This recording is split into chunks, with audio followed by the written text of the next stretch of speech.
K Kingswood. Yeah, fuck yeah. That sounded strong. Yeah. Lots of smoke straight off the line. Working it up and down the gear. Problems already. That's no good. It started out very, very well. He only had to keep that going for a small amount of time, and he really would have impressed the judges deeply.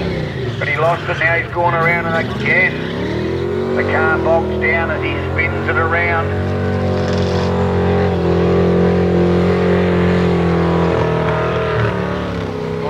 The car sounds like it's making plenty of horsepower, but it just seems to be bogging down as he works his way up and down the gearbox here. Entrant number 140 of Andrew Graham. 308 Holden powered with a turbo 350 gearbox. He's had a couple of unfortunate